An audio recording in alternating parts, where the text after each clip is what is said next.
마태복음 16장 18절에서 19절 말씀을 보겠습니다. 또 내가 네게 이르노니 너는 베드로라.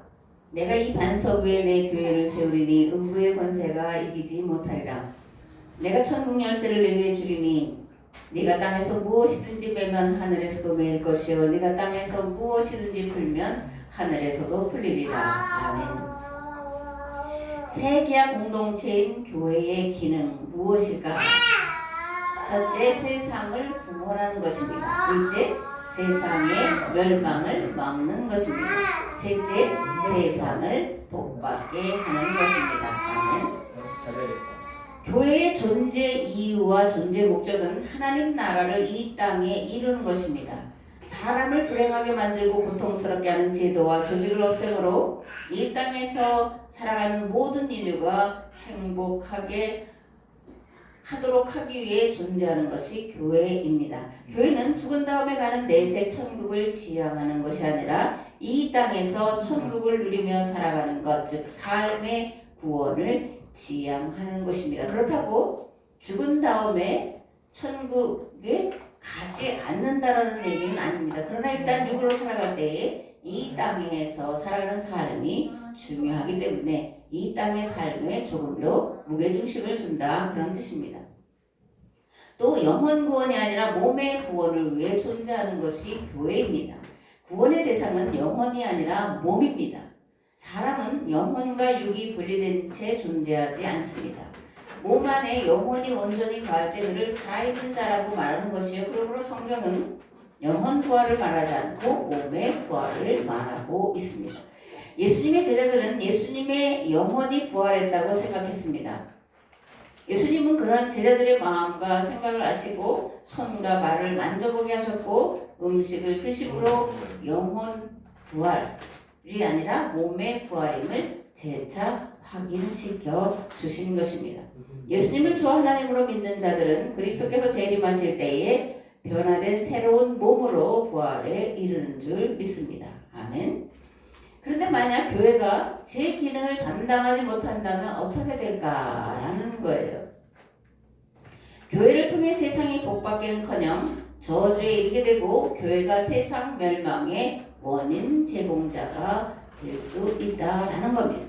세상 만물들이 고통 중에 하나님의 아들들이 나타나기를 고대하고 있습니다. 만약 교회가 하나님의 아들들로 마땅히 감당해야 할 책임과 사명을 감당하지 못한다면 세상은 멸망에 이를 것이요 세상 멸망의 책임은 교회와 성도들에게 물으실 것입니다. 이미 구원은 따놓은 당상이야 이렇게 생각하는 많은 그리스도인들이 있는데 어리석고 미련한 사단의 생각이다 라는 것을 기억을 하시길 바랍니다. 또 나의 구원만이 아니라 세상 구원을 이루어 가기 위해 교회와 성도가 존재한다는 것을 생각하시고 이 세상 만물의 구원을 위해서 최선을 다해서 살아가야 되리라 그렇게 믿습니다. 아멘. 오늘 함께 나눌 말씀은 예레미야 11장인데 먼저 1절에서 14절 말씀을 봉독하겠습니다. 여호와께로부터 예레미야에게 임한 말씀이라. 이르시되 너희는 이 언약의 말을 듣고 유다인과 예루살렘 주민에게 말하라. 그들에게 이르기를 이스라엘의 하나님 여호와께서 이와 같이 말씀하시되 이 언약의 말을 따르지 않는 자는 저주를 받을 것이니라. 이 언약은 내가 너희 조상들을 새 풀무 애굽 땅에서 이끌어내던 날에 그들에게 명령한 것이라. 곧 내가 이르기를 너희는 내 목소리를 순종하고 나의 모든 명령을 따라 행하라. 그리하면 너희는 내 백성이 되겠고 나는 너희의 하나님이 되리라. 내가 또 너희 조상에게 한 맹세는 그들에게 젖과 꿀이 흐르는 땅을 주리라 한 언약을 이루리라 한 것인데 오늘이 그것을 증언하느니라 하시기로 내가 대답하여 이르되 아멘 여호와여 하였노라. 여호와께서 내게 이르시되 너희 모든 말로 유다 성읍들과 예루살렘 거리에서 선포하여 이르기를 너희는 이 언약의 말을 듣고 지키라. 내가 너희 조상들을 애굽 땅에서 인도하여 낸 날부터 오늘까지 간절히 경계하며 끊임없이 경계하기를 너희는 내 목소리를 순종하라 하였으나 그들이 순종하지 아니하며 귀를 기울이지도 아니하고 각각 그 악한 마음에 완악한 대로 행하였으므로 내가 그들에게 행하라 명령하였어도 그들이 행하지 아니한 이 언약의 모든 규정대로 그들에게 이르게 하였느니라 하라. 여호와께서 또 내게 이르시되 유다인과 예루살렘 주민 중에 반역이 있도다. 그들이 내 말 듣기를 거절한 자기들의 선조의 죄악으로 돌아가서 다른 신들을 따라 섬겼은즉 이스라엘 집과 유다 집이 내가 그들의 조상들과 맺은 언약을 깨뜨렸도다. 그러므로 나 여호와가 이와 같이 말하노라. 보라, 내가 재앙을 그들에게 내리리니 그들이 피할 수 없을 것이라. 그들이 내게 부르짖을지라도 내가 듣지 아니할 것인즉 유다 성읍들과 예루살렘 주민이 그 분향하는 신들에 가서 부르짖을지라도 그 신들이 그 고난 가운데에서 절대로 그들을 구원하지 못하리라. 유다야, 네 신들이 네 성읍의 수와 같도다. 너희가 예루살렘 거리의 수대로 그 수치스러운 물건의 제단 곧 바알에게 분향하는 제단을 쌓았도다. 그러므로 너는 이 백성을 위하여 기도하지 말라. 그들을 위하여 부르짖거나 구하지 말라. 그들이 그 고난으로 말미암아 내게 부르짖을 때에 내가 그들에게서 듣지 아니하리라. 아멘. 5절에 보면 예레미야가 하나님의 말씀에 아멘 여호와여 이렇게 응답하는데, 예레미야는 하나님이 어떤 말씀에 아멘 여호와여 라고 응답을 한 것일까 라는 거예요. 하나님께서 아브라함의 후손에게 약속하신 것을 신실히 이행했다. 그 약속대로 너희들이 지금까지 가나안 땅에서 살도록 했다. 이런 말씀에 대해서 예레미야는 맞습니다, 하나님, 이렇게 이제 응답을 했다라는 거예요. 이어서 6절에서 예레미야는 너희는 이 언약의 말을 듣고 지키라고 말씀을 하고 있습니다. 하나님께서는 아브라함의 후손에게 약속하신 것을 신실히 지키셨는데 아브라함의 후손들은 말씀에 순종하지 않고 거역을 일삼아왔다고 말씀하시면서, 그렇기 때문에 내가 약속한 대로 너희들을 가나안 땅으로 들여서 살게 한 것처럼 이제 약속한 대로 심판이 임할 것이다 라고 말씀을 하고 있다라는 겁니다. 이런 예레미야의 입을 통해서 선포되는 심판의 말씀은 신명기 28장에 기록된 것을 근거로 하고 있는데, 28장 1절 14절은 뭐예요? 하나님과 맺은 계약법을 지켜 행하면, 즉 순종하면 받을 복을 길게 나열하고 있고, 그리고 15절에서 68절까지는 하나님과 맺은 계약법에 불순종하여 지켜 행하지 않으면 받을 저주에 대해서 기록을 하고 있습니다. 예레미야는 이러한 신명기 28장을 가지고 유다 백성들에게 이제라도 하나님 말씀에 순종할 것을 강력하게 요청을 하고 있는 것입니다. 아멘. 예레미야가 하나님께로 이제라도 회개하고 돌아오라는 말씀을 선포할 때 사실 유다는 이미 바벨론의 침략을 받아 많은 백성들이 1차 포로로 끌려간 상태였습니다.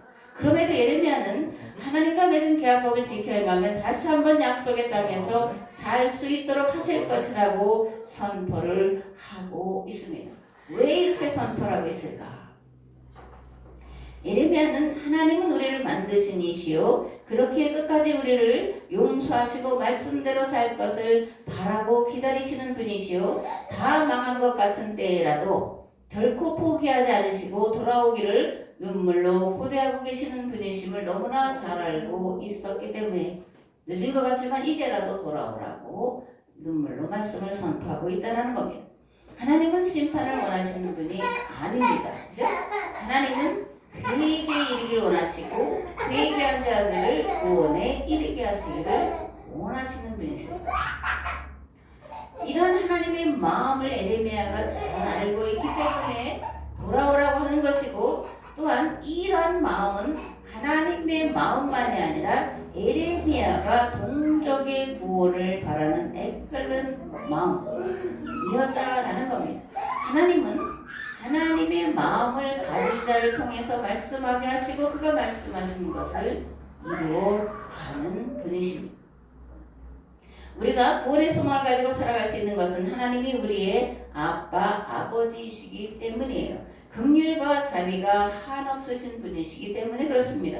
다 망한 때라도 하나님을 향하여 나아가면 반드시 맞아주시고 용서해 주실 아버지, 그분이 우리를 만드신 하나님이시기에 결코 우리는 절망할 수 없고 포기할 수 없고 낙심할 수 없고 여전히 소망을 붙잡고 살아갈 수 있는 줄을 믿습니다. 아멘. 근데 문제는 내 안에 하나님의 눈물이 있는가라는 거예요. 내 안에 하나님의 측은히 여기시고 불쌍히 여기시는 마음이 있는가라는 겁니다. 내가 이 세상 만물의 구원을 바라네 끓는 마음을 가지고 항상 기도하고 있느냐의 문제예요. 만약 내 안에 이러한 하나님의 눈물이 없다면, 하나님의 측은히 여기는 마음이 없다면 철저히 회개해야 할 것입니다. 아멘. 11장에서 예레미야가 말하는 유다의 멸망 원인 무엇일까? 이건 예레미야뿐만이 아니라 왕정기 예언자들의 하나 같은 그런 말씀인데, 성전신앙과 제사신앙 때문에 유다도 망하고 그리고 또 이스라엘도 망한다 이렇게 이제 선지자들은 선포를 하고 있습니다. 15절 말씀을 개역개정으로 보면 나의 사랑하는 자가 많은 악한 음모를 꾸미더니 나의 집에서 무엇을 하려느냐, 거룩한 재물 보기로 네 재난을 피할 수 있겠느냐, 그때에 네가 기뻐하겠느냐 이렇게 돼 있는데, 이걸 새 번역으로 보면 거룩한 재물 보기를 살진 짐승의 희생 제물로 이렇게 이제 번역을 하고 있습니다. 즉 지켜 행해야 할 것은 하지 않으면서 성전에서 살진 짐승을 잡아서 제사드리면 하나님께서 기뻐 받으신다고 하는 거짓 신학과 교리에 속아 넘어간 백성들이, 너희들이 재난을 당할 때에 그것을 기뻐하겠느냐 거예요. 너희들은 내게 많은 재물을 가지고 제사하면 재앙이 넘어갈 거라고 생각하지만 그렇지 않다. 재앙이 임할 거다. 그때에 너희들이 드린 살찐 짐승이 무슨 소용이 있겠느냐, 이런 말씀입니다. 예레미야 7장 4절 그리고 8절에서 11절 말씀을 보면 너희는 이것이 여호와의 성전이라 여호와의 성전이라 여호와의 성전이라 하는 거짓말을 믿지 말라. 보라, 너희가 무익한 거짓말을 의존하는도다. 너희가 도둑질하며 살인하며 간음하며 거짓 맹세하며 바알에게 분향하며 너희가 알지 못하는 다른 신들을 따르면서 내 이름으로 일컬음을 받는 이 집에 들어와서 내 앞에 서서 말하기를 우리가 구원을 얻었나이다 하느냐. 이는 이 모든 가증한 일을 행하려 함이로다. 내 이름으로 일컬음을 받는 이 집이 너희의 눈에는 도둑의 소굴로 보이느냐. 보라, 나 곧 내가 그것을 보았노라. 여호와의 말씀이니라. 하나님이 보시기에 그들이 성전이다, 여호와의 집이다, 제단이다 하는 그것이 뭐라는 거예요? 도둑의 소굴로 보인다라는 겁니다. 말라기 1장 10절 말씀에 보면 만군의 여호와가 이르노라. 너희가 내 제단 위에 헛되이 불사르지 못하게 하기 위하여 너희 중에 성전문을 닫을 자가 있었으면 좋겠도다. 내가 너희를 기뻐하지 아니하며 너희가 손으로 드리는 것을 받지도 아니하리라. 헛된 예물을 다시 가져오지 말라. 성전문만 밟을 뿐이다. 성전문을 누가 닫았으면 좋겠다. 이렇게 말하기는 간단하고 단식을 하고 있습니다. 구약에 등장하는 예언자들은 하나같이 성전 신학과 제사 신학 때문에 이스라엘이 멸망했다고 선포를 합니다. 그런데 신약 성경에서도 동일하게 이스라엘이 로마 제국에 멸망당하는 이유가 잘못된 성전 신학이 있다라고 선포한 이가 있는데 누굴까? 스데반입니다. 사도행전 7장은 스데반의 설교로 이루어져 있는데 그 시작은 이렇게 합니다. 스데반이 이르되 여러분 부용들이여 들으소서. 우리 조상 아브라함이 하란에 있기 전 메소포타미아에 있을 때에 영광의 하나님이 그에게 보여 갈대아 우르에서 하란으로 가나안 땅으로 이끌어 들이셨다. 이렇게 이제 조상들의 처음 이야기를 시작합니다. 이런 스데반의 설교를 요약하면 첫 번째 단락은 창세기 12장 1절과 4절 말씀을 바탕으로 한 아브라함의 이야기를 기록을 하고 있습니다. 여호와께서 아브라함에게 이르시되 너는 너의 고향과 친척과 아버지의 집을 떠나 내가 네게 보여줄 땅으로 가라. 내가 너로 큰 민족을 이루고 네게 복을 주어 네 이름을 창대하게 하리니 너는 복이 될지라. 너를 축복하는 자에게는 내가 복을 내리고 너를 저주하는 자에게는 내가 저주하리니 땅의 모든 족속이 너로 말미암아 복을 얻을 것이라 하신지라. 이에 아브라함이 여호와의 말씀을 따라갔고 롯도 그와 함께 갔으며 아브라함이 하란을 떠날 때에 75세였더라. 스데반은 아직 아들이 없던 75세 된 아브라함에게 하나님께서 자식을 주시겠다고 말씀하셨고 아브라함은 그 말씀을 믿었다. 이렇게 이제 선포합니다.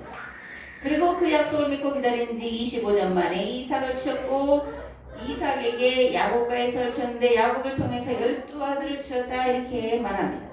두 번째 단락에서 스데반은 야곱의 12아들 중 11번째 아들인 요셉이 형들의 시기를 받아 노예로 발령하는데 그로부터 13년 뒤에 애굽의 총리가 되었고 요셉의 간청으로 애굽에 내려간 야곱은 요셉을 장자로 선택했고 그리고 요셉의 아들 중에 둘째인 에브라임을 장자로 선택했다 이렇게 말합니다. 세 번째 단락에서 모세의 출생에 대한 배경과 성장 과정을 말하고 있습니다.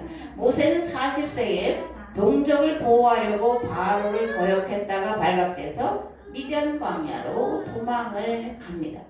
그리고 40년 후에 돌아와서 애굽 땅에서 종살이 하던 하비르들을 이끌어내어 시내산에서 하나님과 계약을 맺게 하고 40년 동안 광야에서 그들을 말씀으로 인도하고 교육하고 훈련하고 양육하는 사명을 감당했다라고 말합니다. 그런데 네 번째 단락에서 스데반은 이스라엘의 역사, 특별히 광야에서부터 반역의 역사였다 이렇게 선포를 하는데 그 배경에는 아론의 금송아지 사건이 들어 있습니다.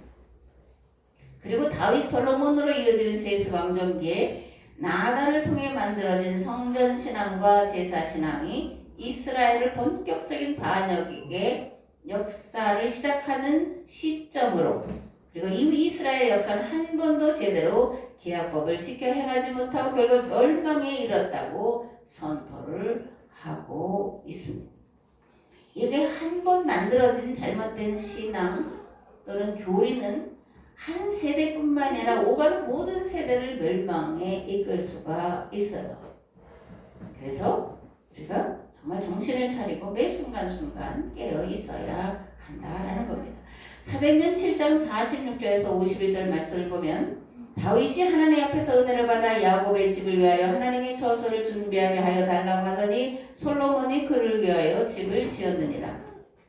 그러나 지극히 높으신 이는 손으로 지은 곳에 계시지 아니하시나니 선지자가 말한 바 주께서 이르시되 하늘은 나의 보좌요 땅은 나의 발등상이니 너희가 나를 위하여 무슨 집을 짓겠으며 나의 안식할 처소가 어디냐. 이 모든 것이 다 내 손으로 지은 것이 아니냐 함과 같으니라. 목이 곧고 마음과 귀에 할례를 받지 못한 사람들아 너희도 너희 조상과 같이 항상 성령을 거스르는도다. 결론적으로 스데반은 이스라엘의 역사를 반역의 역사, 거스르는 역사, 불순종의 역사다 라고 결론을 짓고 있다라는 겁니다. 스데반은 하나님께서 거역하는 백성들을 구원하시기에 매 시대마다 선지자를 보내 여호와께로 돌아오라고 선포했지만 끝끝내 하나님을 거역하고 다른 신들을 섬겼다고 선포합니다. 성전이 항상 하나님 말씀을 거역하고 배반한 역사의 산 증거물이다 라고 선포를 하고 있다는 겁니다. 예수님도 예루살렘의 멸망이 성전신앙과 제사신앙 때문이라고 말씀하고 있는데 그렇게 유대인들이 예수님과 스데반을 죽인 제목은 동일하게 성전 모독죄라는 겁니다.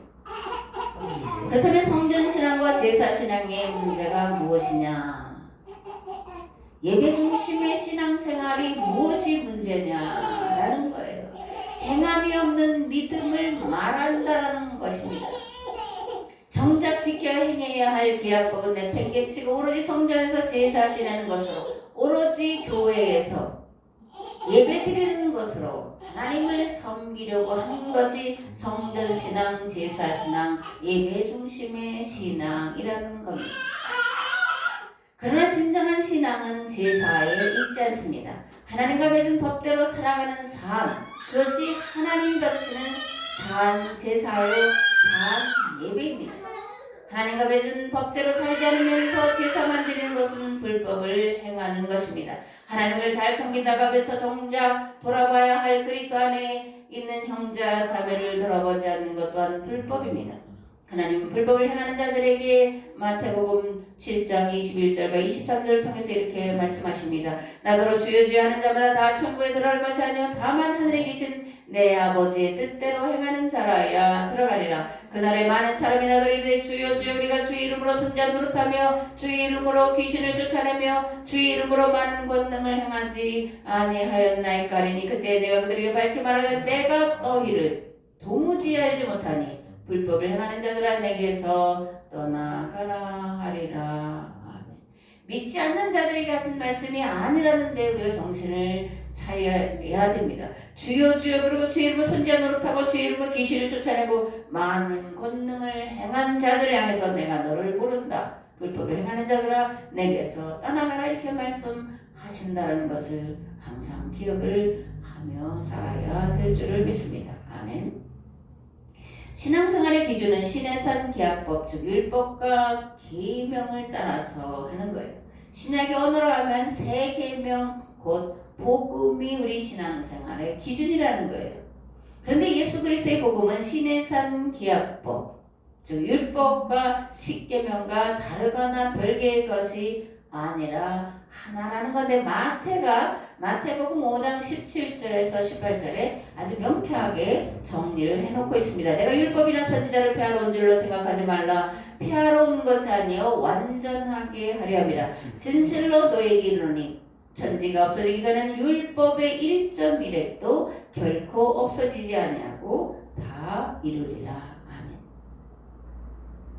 율법의 1.1획도 없어지지 않고 다 이루시겠다고 하는 것이 예수님의 말씀이고 마태복음에 의하면 예수님은 이 율법과 십계명을 완전하게 또는 완성하러 오셨다. 그 완성된 것을 우리가 새 계명으로 알고 있는데 뭐예요?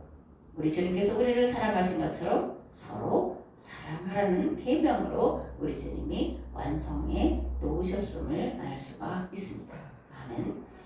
예수님의 십자가는 사실 이스라엘과 맺은 계약이 파기되었음을 선포하는 자리였습니다. 그런데 이 자리는 놀랍게도 새 계약 체결을 선포하는 자리이기도 했다라는 겁니다. 더 놀라운 사실이 있습니다. 예수님은 이스라엘 백성들의 계약 파기 죄를 짊어지시고 죽으심으로 구원의 새롭고 산 길을 열어 놓으셨는데 그런데 이런 새롭고 산 길의 시작을 어디서부터 시작하라고 말씀하죠? 예루살렘에서부터 시작하라 이렇게 말씀을 하고 있습니다. 사도행전 1장 4절에 보면 사도와 함께 모이사 그들에게 분부하여 이르시되 예루살렘을 떠나지 말고 내게 들은 바 아버지께서 약속하신 것을 기다리라. 이제 예루살렘으로부터 새로운 역사를 시작하겠다 이렇게 말씀을 하시는 거예요. 그러면 왜 사도들에게 예루살렘에서부터 시작하라고 말씀하셨을까? 사도들에게 예루살렘의 멸망은 막는 책임을 감당하라 이렇게 책임을 부여하시기 위해서 이렇게 말씀하셨다라는 거예요. 하나님은 끝까지 돌이켜 회개하고 구원에 이르기를 원하시는 아버지이십니다. 그렇기에 예루살렘 교회는 AD 70년까지 남아있어서 예루살렘의 멸망을 막는 역할을 감당했는데 결국 예루살렘이 로마에 멸망했고 예루살렘 교회는 흩어짐을 당했습니다. 그래서 예루살렘 교회는 사실 흔적이 없다라고 해도 맞아요. 이후에 사도 바울을 통해서 세워진 이방인 교회가 살아남았고 오늘 사도 바울이 전한 복음을 따라서 신앙생활을 하고 있습니다.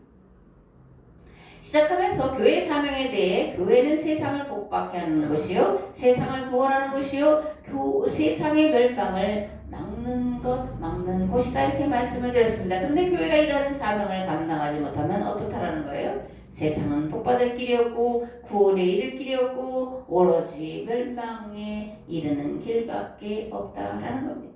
오늘 땅이 혼돈하고 공허하며 흑암이 깊음 위에 있는 이유와 원인이 어디 있을까? 교회에 있습니다. 대한민국이 엉망진창인 것도 교회의 책임입니다.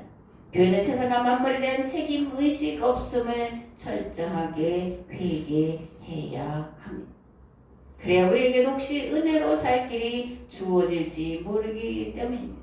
주여 교회의 죄를 용서하소 용서하소서. 나와 내 가문의 죄를 용서하소서. 끊임없이 하나님의 회개의 기도를 드려야 할 줄을 믿습니다.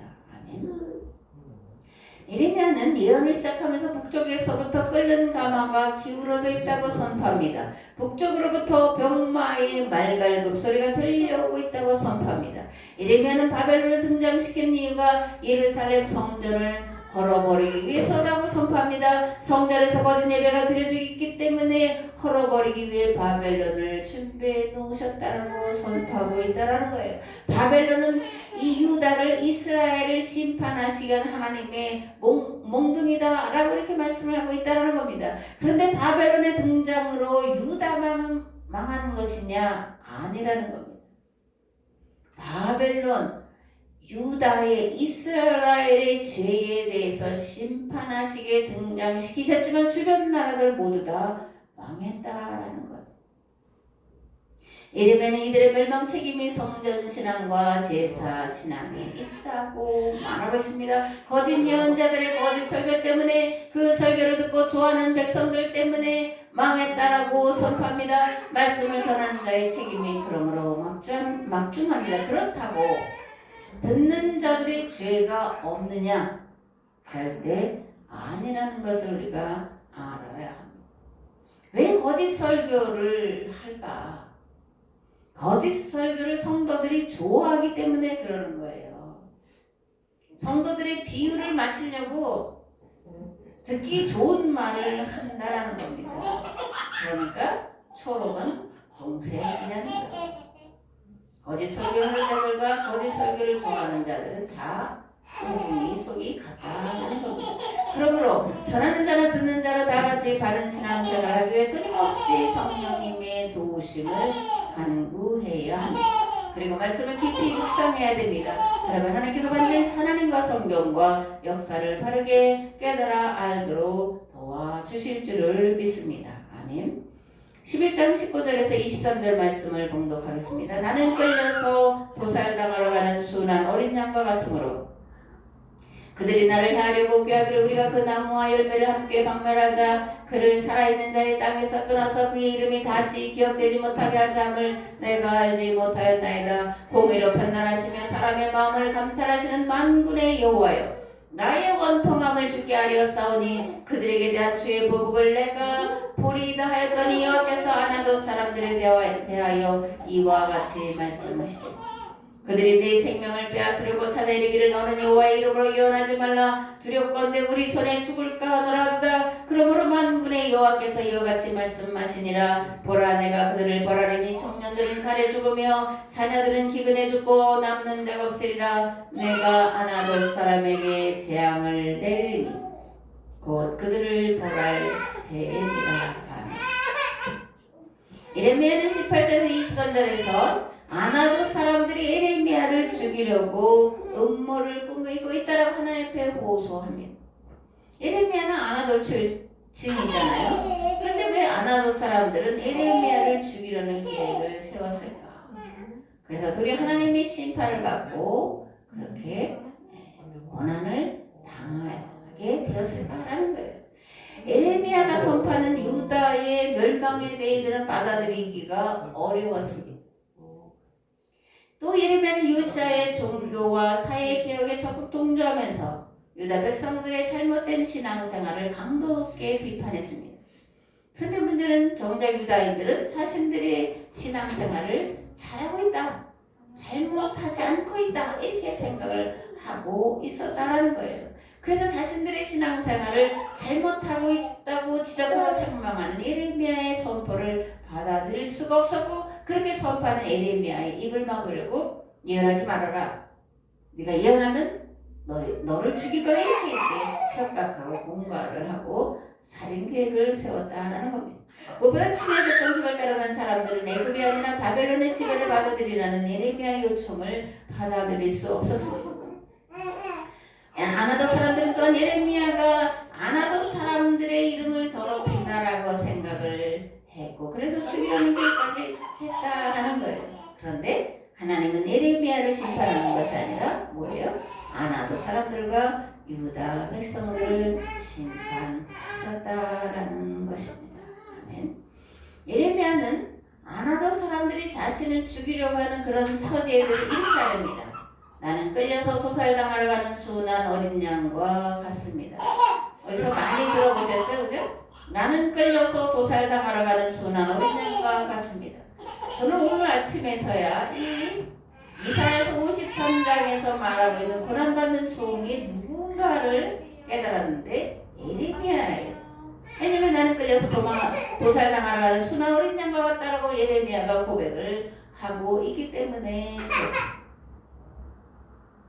예수님 앞서 예레미야는 도살하러 끌려가는 양과 같은 삶을 살았던 자입니다. 하나님 오늘도 우리에게 예레미야 같은 자가 되라고 요청을 하고 있습니다. 과연 누가 예레미야와 같은 자가 되려고 하나님 앞에 주여 내가 여기 있습니다. 나를 보내소서라고 고백할 자가 있을까 심히 아침에 고민하면서 말씀을 준비를 했는데 모르겠습니다. 마음에는 소원이지만 이룰 수 있는 능력이 없어서 정말 안타까운 마음으로 기도를 했습니다. 그가 곤욕을 당하여 괴로울 때에도 그의 입을 열지 아니하였으며 마치 도수장으로 끌려가는 어린 양과 털 깎는 자 앞에서 잠잠한 양같이 그의 입을 열지 아니하였다. 예레미야의 삶을 이사야는 100년 전에 이렇게 예언해 놓고 있고 또 이 말씀은 예수 그리스도에게 와서도 여전히 적용되어지고 실현되었음을 볼 수가 있습니다. 거듭 말하지만 오늘 이 세대를 위해서 교회를 위해서 어린 양과 털 깎는 자 앞에서 잠잠한 양같이 우리 집에 가신 십자가의 길을 갈 자가 있을까? 하나님 오늘도 그 사람이 나타나기를 고대하십니다. 바랄 수 없고 행할 수 없지만 그런 사람이 되기를 원합니다. 그렇게 기도하는 심정입니다. 아멘. 이제는 길과 진리의 생명 되신 예수 그리스도의 은혜와 아버지 하나님의 무한하시고 훌전하신 사랑하심과 성령님의 감동 감화 역사 교통하심이 이 시대에 예레미야로 서기를 결단하며 들어가는 삶의 자리 위에 가정과 자녀와 직장과 그리고 이 나라 이 민족 위에 이제로부터 영원토록 함께 하옵시기를 간절히 축원하옵나이다. 아멘.